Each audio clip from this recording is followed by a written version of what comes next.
Hello दोस्तों, नमस्कार। आपका स्वागत है आपके अपने YouTube channel complete study number 1 पर। दोस्तों, आज हमारी 12वीं क्लास रहने वाली है। अगर आप भी एचपीएससी क्लर्क या फिर जेईई के एग्ज़ाम की तैयारी कर रहे हैं तो आप सभी के लिए जो क्लासेज है काफ़ी फ़ायदेमंद रहेगी आपके एग्ज़ाम पॉइंट ऑफ व्यू से। आज मैं दोस्तों जेईई वालों के लिए टॉप 40 प्लस कंप्यूटर जीके के क्वेश्चन लेके आ चुका हूं, जो कि आपके आगे आने वाले जेईई के एग्ज़ाम में काफ़ी हेल्प करेंगे। तो चलिए दोस्तों, आपका ज़्यादा समय वेस्ट ना करते हुए हम आज का अपना सेशन शुरू करते हैं। तो दोस्तों, पहला क्वेश्चन कंप्यूटर का आपकी स्क्रीन के सामने है। Abacus was developed by. Abacus किसके द्वारा विकसित किया गया था? दोस्तों, ऑप्शन आपके सामने होंगे, 4 ऑप्शन, ठीक है। आपको सही ऑप्शन को चूज करना होगा। अबेकस किसके द्वारा विकसित किया गया था? चीन, भारत, अमेरिका या फिर यूके? तो इस क्वेश्चन का राइट आंसर होगा ऑप्शन नंबर ए, बिल्कुल सही आंसर हो जाएगा, चाइना में, ठीक है। अबेकस को चाइना में विकसित किया गया था दोस्तों 16वीं शताब्दी में। अगर आपको एग्जैक्ट डेट पूछे तो 1602 ईस्वी में अबेकस को विकसित किया गया था, ठीक है। आपको याद रखना है कहाँ पे, चाइना में। सबसे पहले गणना करने के लिए दोस्तों अबेकस को ही खोजा गया था। उसके बाद कैलकुलेटर दोस्तों 1642 ईस्वी में पास्कल ने खोजा था, ठीक है। आपको याद रखना है। अगला क्वेश्चन आपकी स्क्रीन पर है। पहला यांत्रिक गणना उपकरण बड़े पैमाने पर उत्पादित किया गया था। The first mass produced mechanical calculating device was. दोस्तों, कौन सा था? तो इसका राइट आंसर होगा ऑप्शन नंबर ए, बिल्कुल सही आंसर हो जाएगा, एरिथमोमीटर। नेक्स्ट क्वेश्चन है, the first computer was programmed using. पहला कंप्यूटर किसका इस्तेमाल करके प्रोग्रामित किया गया था? काफ़ी इंपॉर्टेंट क्वेश्चन रहेगा आपके एग्जाम पॉइंट ऑफ व्यू से दोस्तों, और ऐसे क्वेश्चन आपके एग्जाम में बनते हैं, डेफिनेटली बनते हैं दोस्तों। तो पहला कंप्यूटर किसका इस्तेमाल करके प्रोग्रामित किया गया था? असेंबली लैंग्वेज का, मशीनी लैंग्वेज का, सोर्स कोड का या फिर ऑब्जेक्ट कोड का? तो इसका सही आंसर होगा दोस्तों मशीनी लैंग्वेज का, ऑप्शन नंबर बी बिल्कुल करेक्ट आंसर हो जाएगा। जो सबसे पहले कंप्यूटर आया दोस्तों तो उसमें मशीनी लैंग्वेज ही थी, बाकी लैंग्वेज तो बाद में बनी, ठीक है। नेक्स्ट क्वेश्चन है, कंप्यूटर में इस्तेमाल होने वाली आईसी चिप आमतौर से बनी होती है। मोस्ट इंपोर्टेंट क्वेश्चन रहेगा आपके एग्जाम पॉइंट ऑफ व्यू से दोस्तों, काफ़ी बार आपके एग्जाम में रिपीट हो चुका है, और जो आईटी वालों के एग्जाम में तो रिपीट होता ही होता है, लेकिन दोस्तों इसके अलावा अदर कोई सा भी एग्जाम होते हैं, चाहे वो पुलिस का हो या फिर क्लर्क का हो, उसमें भी ऐसा क्वेश्चन आपके एग्जाम में बनता है दोस्तों कि आईसी चिप किसकी बनी होती है। तो आईसी चिप दोस्तों ये सिलिकॉन धातु की बनी होती है। तो ऑप्शन कौन सा सही होगा? तो ऑप्शन हमारा ए बिल्कुल यहाँ पे सही आंसर हो जाएगा। उसके बाद नेक्स्ट क्वेश्चन है कि in which generation of computer did multiprogramming start. Computer की कौन सी पीढ़ी में मल्टी प्रोग्रामिंग शुरू किया गया? दोस्तों, मल्टी प्रोग्रामिंग कंप्यूटर की तीसरी पीढ़ी में शुरू किया गया था। तो ऑप्शन हमारा सी बिल्कुल यहाँ पे राइट आंसर हो जाएगा। उसके बाद नेक्स्ट क्वेश्चन है, the world's first microprocessor was introduced in. विश्व का पहला माइक्रो प्रोसेसर कब प्रस्तावित किया गया था? तो 1971 में किया गया था। ऑप्शन डी हमारा यहाँ पे राइट आंसर हो जाएगा। नेक्स्ट क्वेश्चन है, a computer incentive program runs on a. Computer का इंसेंटिव प्रोग्राम चलता है तो कहाँ पे चलता है दोस्तों? तो ये चलता है सुपर कंप्यूटर में। किसमें? सुपर कंप्यूटर में। ऑप्शन सी बिल्कुल करेक्ट आंसर यहाँ पे हो जाएगा। उसके बाद नेक्स्ट क्वेश्चन है, an example of an embedded system is. एक अंतःस्थापित प्रणाली का उदाहरण है। तो क्या हो जाएगा दोस्तों example of an embedded system का? तो ये हो जाएगा साइंटिफिक कैलकुलेटर। ऑप्शन हमारा कौन सा सही होगा? ऑप्शन हमारा ए सही हो जाएगा, वैज्ञानिक कैलकुलेटर। नेक्स्ट क्वेश्चन है, the use of computer for business applications is attractive because of its. Computer का उपयोग व्यावसायिक अनुप्रयोगों के लिए उसकी डैश वजह से आकर्षक है। दोस्तों, किसकी वजह से? एक्यूरेसी से, रिलायबिलिटी से, स्पीड से या फिर ऑल ऑफ दिस?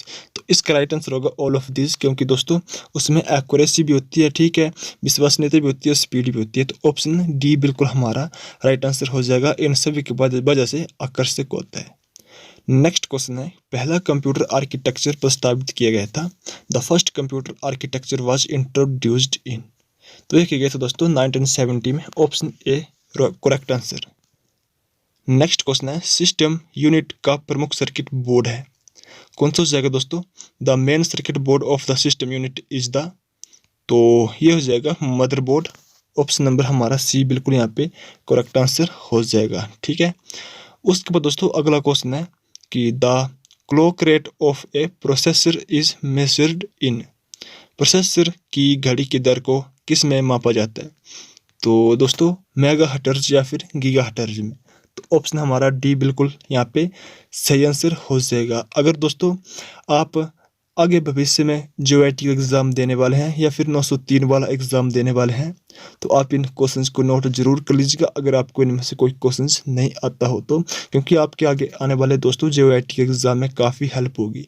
अब तो दोस्तों आपको पता ही होगा कि क्लर्क के एग्ज़ाम तो नहीं होंगे, अब JOIT के ही एग्ज़ाम होंगे क्लर्क के स्थान पर। तो इस बार वैकेंसी भी दोस्तों ठीक ठाक ही आने वाली है JOIT वालों के लिए, क्योंकि क्लर्क की वैकेंसी को भी JOIT में ही इंक्लूड किया गया है। ठीक है, तो पढ़ना शुरू कर दीजिएगा कंप्यूटर को धीरे धीरे, कि दोस्तों आप अपना एग्ज़ाम तक बिल्कुल सही से और अच्छे से प्रिपरेशन कर सको। अगर आप चैनल पर नए हो तो चैनल को सब्सक्राइब करना बिल्कुल ना भूलें, और सब्सक्राइब करने के बाद बेल वाले आइकन को भी जरूर दबा दें। चलिए दोस्तों, उसके बाद नेक्स्ट क्वेश्चन है, fan housing is used for the purpose of. Fan housing किस हेतु के लिए इस्तेमाल किया जाता है? फैन हाउस दोस्तों CPU जब गर्म हो जाता है तो उसको ठंडा करने के लिए। तो ऑप्शन हमारा कौन सा सही होगा? तो ऑप्शन हमारा ए सही होगा, cooling the CPU। Option number A बिल्कुल सही आंसर हो जाएगा। अगला क्वेश्चन है, पाइपलाइन प्रोसेसिंग लागू होती है तो कहाँ पे दोस्तों पाइपलाइन प्रोसेसिंग लागू होती है? तो ये होती है फैच इंस्ट्रक्शन में भी, डिकोड इंस्ट्रक्शन में भी, एग्जीक्यूट इंस्ट्रक्शन में भी। तो हमारा जो आंसर होगा वो होगा ऑल ऑफ दीज, यानी कि सभी में। ठीक है, ऑप्शन डी बिल्कुल सही आंसर। नेक्स्ट क्वेश्चन है, एक अनुदेश निष्पादित करने के दो चरण हैं। The two phase of executing an instruction are. तो दोस्तों इसका राइट आंसर होगा निर्देश लाने और निर्देश निष्पादन, instruction fetching and instruction execution. Option number B बिल्कुल हमारा यहाँ पे राइट आंसर हो जाएगा। नेक्स्ट क्वेश्चन है कि the micro processor is made up of millions of. Micro processor लाखों डैश से बना है। दोस्तों जो माइक्रो प्रोसेसर है वे लाखों ट्रांजिस्टर से बना है। तो ऑप्शन हमारा बी यहाँ पे राइट आंसर हो जाएगा। नेक्स्ट क्वेश्चन है, optical mouse was introduced by. Optical mouse किसके द्वारा आरंभ किया गया? तो किसके द्वारा किया गया था दोस्तों? माइक्रोसॉफ्ट के, IBM के, डेल के या फिर इंटेल के। तो जो ऑप्टिकल माउस है उसे माइक्रोसॉफ्ट द्वारा इंट्रोड्यूस किया गया। तो ऑप्शन हमारा ए यहाँ पे बिल्कुल राइट आंसर हो जाएगा। नेक्स्ट क्वेश्चन है, light pen is mainly used for. Light pen प्रमुख रूप से इस्तेमाल होता है तो दोस्तों ये होता है डिजाइनिंग में। किसमें? डिजाइनिंग में। ऑप्शन नंबर सी हमारा बिल्कुल सही आंसर हो जाएगा। नेक्स्ट क्वेश्चन है, joystick most widely used in. इसका दोस्तों ऑप्शन डी बिल्कुल हमारा बिल्कुल करेक्ट आंसर हो जाएगा। नेक्स्ट क्वेश्चन है, which is widely used in academic testing. ठीक है, शिक्षा के परीक्षण में व्यापक रूप से इस्तेमाल होता है दोस्तों। तो क्या होगा इसका राइट आंसर? MICR होगा, POS होगा, OCR होगा, फिर OMR होगा।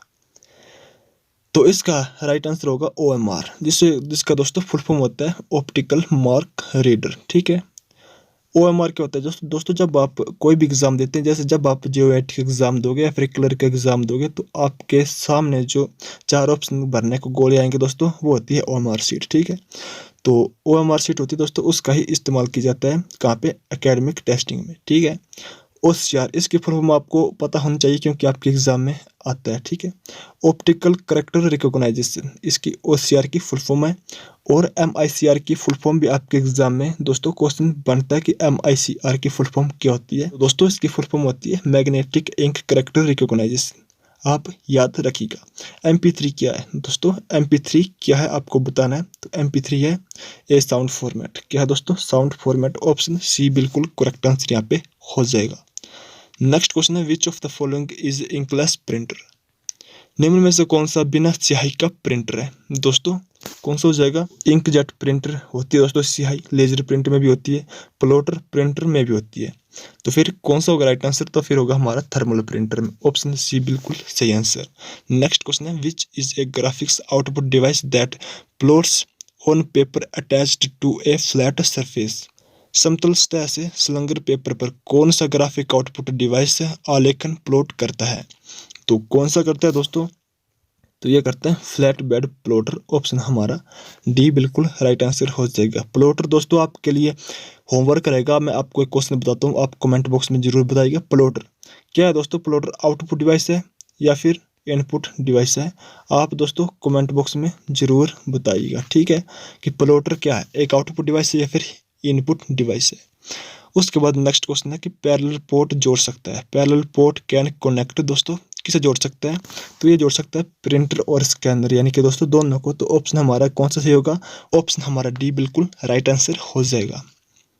नेक्स्ट क्वेश्चन है the smallest unit of storage is, भंडारण की सबसे छोटी इकाई है, तो क्या हो जाएगी दोस्तों स्टोरेज की सबसे छोटी इकाई, तो वह है bit, option B right answer. अगला क्वेश्चन है how many types of memory does a computer have, computer में कितने प्रकार की मेमोरी होती है, दोस्तों कंप्यूटर में 2 प्रकार की मेमोरी होती है, रैम और रोम, ठीक है। अगला क्वेश्चन है रोम में संग्रहित प्रोग्राम को कहते हैं, क्या कहते हैं दोस्तों, जो प्रोग्राम रोम में संग्रहित होते हैं तो उसे कहते हैं फर्मवेयर, तो ऑप्शन हमारा यहाँ पे बी बिल्कुल सही आंसर हो जाएगा। नेक्स्ट क्वेश्चन है which of the following has the fastest access time, निम्न में से किसका एक्सेस टाइम सबसे तेज है, दोस्तों इसका राइट आंसर क्या होगा, तो ऑप्शन ए बिल्कुल सही आंसर हो जाएगा, सेमीकंडक्टर मेमोरी, ऑप्शन ए बिल्कुल करेक्ट आंसर। नेक्स्ट क्वेश्चन है सीडी रोम ड्राइव का इस्तेमाल होता है, CD ROM drive is used, दोस्तों ये होता है to play compact disc, option हमारा कौन सा सही होगा, तो ऑप्शन हमारा बी सही हो जाएगा, कॉम्पैक्ट डिस्क को चलाने के लिए, ठीक है। अगला क्वेश्चन है what is the position value of 2 की स्थिति मूल्य क्या है, तो क्या हो जाएगा इसका राइट आंसर दोस्तों, ऑप्शन ए बिल्कुल राइट आंसर हो जाएगा 10 की पावर 0। अगला क्वेश्चन है बाइनरी कोड्स डेसिमल और BCD is also known as, binary code decimal जो कि बीसीडी की फॉर्म होती है दोस्तों, क्या होती है बाइनरी कोड डेसिमल को क्या कहते हैं, तो इसे कहते हैं 8421, क्या दोस्तों, तो ऑप्शन हमारा कौन सा सही होगा, ऑप्शन हमारा डी बिल्कुल यहाँ पे राइट आंसर हो जाएगा। नेक्स्ट क्वेश्चन है the most widely used binary code for micro computer is, micro computer के लिए व्यापक रूप से इस्तेमाल होने वाला बाइनरी कोड है कौन सा है दोस्तों, तो ये हो जाएगा ऑप्शन हमारा ए बिल्कुल सही आंसर हो जाएगा, ASCII जो है वो ये माइक्रो कंप्यूटर के लिए व्यापक रूप से इस्तेमाल होने वाला बाइनरी कोड है, ठीक है। अगला क्वेश्चन है कंप्यूटर संसाधनों के प्रबंधन के लिए विशिष्ट कार्य करने के लिए डिजाइन किए गए कार्यक्रमों को कहा जाता है, तो क्या कहा जाता है दोस्तों, programs designed to perform specific task related to managing computer resources are called, तो क्या होगा इसका राइट आंसर दोस्तों, इसका राइट आंसर होगा एप्लीकेशन सॉफ्टवेयर, ऑप्शन हमारा डी बिल्कुल सही आंसर हो जाएगा। नेक्स्ट क्वेश्चन है to protect yourself from computer hacker you should turn on, अपने आप को कंप्यूटर हैकर से बचाने के लिए आपको क्या खोलना चाहिए दोस्तों, फायरवॉल, क्या खोलना चाहिए, फायरवॉल खोलना चाहिए, ऑप्शन हमारा बी यहाँ पे बिल्कुल राइट आंसर हो जाएगा। उसके बाद अगला क्वेश्चन है we can enter and edit the text efficiently using, हम टेक्स्ट को कुशलता से दर्ज और संपादित क्या इस्तेमाल करके कर सकते हैं, तो दोस्तों हम वर्ड प्रोसेसिंग सिस्टम, ठीक है, इस्तेमाल करके हम टेक्स्ट को कुशलता से दर्ज और संपादित कर सकते हैं, तो ऑप्शन हमारा सी यहाँ पे बिल्कुल राइट आंसर हो जाएगा।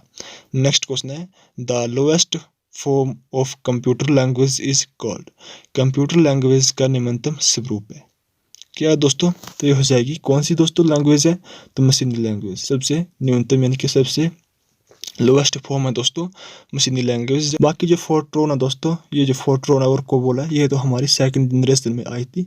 अगला क्वेश्चन दोस्तों आपकी स्क्रीन पर कि high level language is also called, उच्च स्तरीय लैंग्वेज को ये भी कहा जाता है, तो जो हाई लेवल लैंग्वेज होती है दोस्तों बिजनेस ओरिएंटेड लैंग्वेज होती है, मैथमेटिकल ओरिएंटेड लैंग्वेज होती है, प्रॉब्लम ओरिएंटेड लैंग्वेज होती है, तो ऑप्शन हमारा कौन सा सही होगा, तो ऑप्शन हमारे यहाँ पे डी बिल्कुल राइट आंसर हो जाएगा all of this. Next question है the most widely used compiled computer programming language is, सबसे व्यापक रूप से किस कंप्यूटर प्रोग्रामिंग भाषा का उपयोग किया जाता है दोस्तों, किसका किया जाता है सबसे व्यापक रूप से कंप्यूटर प्रोग्रामिंग भाषा का, तो ये किया जाता है दोस्तों कोबोल का, किसका, कोबोल का, सेकंड जनरेशन में आई थी, मैंने आपको बोल दिया, फोर्ट्रोन भी सेकंड जनरेशन में आई थी, ठीक है, तो कोबोल का इस्तेमाल किया जाता है। फुल फॉर्म आपको दोस्तों याद होनी चाहिए, आपके एग्जाम में आती है, तो कोबोल की फुल फॉर्म क्या होती है, तो कॉमन बिजनेस ओरिएंटेड लैंग्वेज, ये होती है कोबोल की फुल फॉर्म। और दोस्तों फोर्ट्रॉन, इसकी भी फुल फॉर्म आपको याद होनी चाहिए। फॉर्मूला ट्रांसलेशन इसकी फुल फॉर्म होती है। ठीक है, अगला क्वेश्चन, फोर्ट्रॉन किस साल में प्रस्तावित हुई थी? देख लीजिएगा, क्वेश्चन आ चुका है। अगर दोस्तों आपको पता होगा कि फोर्ट्रॉन किस जनरेशन में इंट्रोड्यूस हुआ, मैंने आपको बोल दिया सेकंड जनरेशन में आई थी फोर्ट्रॉन। ठीक है, तो आपको दोस्तों अगर ये पता होगा कि सेकंड जनरेशन कब से कब तक थी, तो आप दोस्तों इजीली से इस क्वेश्चन का राइट आंसर ढूंढ लोगे। तो जो दोस्तों हमारी फर्स्ट जनरेशन थी वे थी 1942 से लेके 1955 तक। ठीक है, उसके बाद दोस्तों 1955 से लेके 1964 तक हमारी सेकंड जनरेशन थी, जिसमें कि फोर्ट्रॉन और कोबोल लैंग्वेज आई। तो यहाँ पे दोस्तों देख लीजिएगा कि 1942 नहीं हो सकता, 48 भी नहीं हो सकता, 1970 ये भी नहीं हो सकता, क्योंकि थर्ड जनरेशन में जा पहुंचे फिर। तो सेकंड जनरेशन में आई थी फोर्ट्रॉन, तो दोस्तों 1957 बिल्कुल राइट आंसर यहाँ पे हो जाएगा। ठीक है, आप याद रखिएगा, सभी के सभी questions most important and selected थे। तो दोस्तों ये थी हमारी आज की एक छोटी सी क्लास, आई होप कि आपको पसंद आई होगी। अगर दोस्तों आपको क्लास अच्छी लगी हो, पसंद आई हो, अगर आप भी JOIT के एग्ज़ाम या फिर क्लर्क के एग्ज़ाम की तैयारी कर रहे हो, तो दोस्तों आप इस यूट्यूब चैनल को सब्सक्राइब करने के बाद बेल वाले आइकन को जरूर दबा दीजिएगा, ताकि आपके भी मोबाइल फ़ोन पर डेली क्लासों का नोटिफिकेशन टाइम टू टाइम पहुंचता रहे। तो चलिए दोस्तों, फिर मिलते हैं आपको नेक्स्ट किसी इंपॉर्टेंट अपडेट में या फिर इंफॉर्मेशन में, नहीं तो फिर कल 8:30 बजे डेली क्लास के साथ। तब तक जय हिंद, जय भारत, वंदे मातरम।